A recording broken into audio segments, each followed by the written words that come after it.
Так, сегодня у нас Geely Atlas. Вот такой вот. Полный привод, все дела.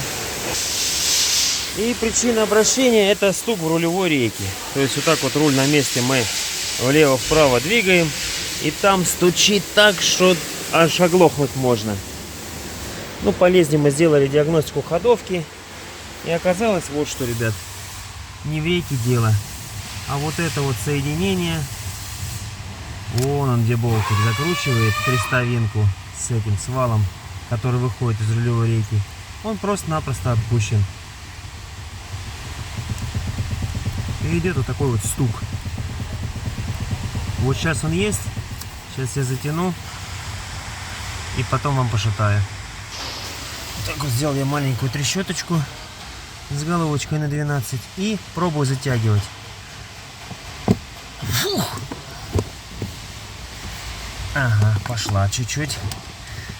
Так, ну неудобно одной рукой снимать, другой затягивать. Но она отпущена, это прям чувствуется руками. Сейчас я затяну и покажу вам, есть стук или нет.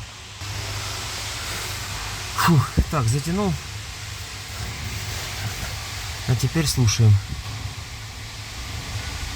Все, стука такого нет. Ну, это колеса двигаются. Да. Все, а вот такая вот мелкая вот. Покачиваем мы рулем вот так вот. Вот так, смотрите. Вот так, чик-чик-чик-чик-чик из стороны в сторону. И все. И шума такого уже нету.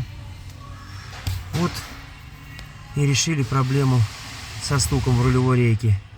Так что обязательно обращайте внимание на соединение вот это. А не едьте сразу ремонтировать рулевую рейку. Некоторые сервисы разводят на это, что вот у вас рулевая рейка стучит. Нет. Всего лишь навсего нужно затянуть. Это болезнь, наверное, у 50% автомобилей. Хоть это Geely, хоть это Haval, хоть это какой-нибудь Hyundai.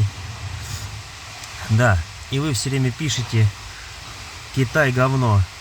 Поверьте мне, когда не будет европейцев, а их не будет, у нас уже их нету, Китай будет нормальная тачка.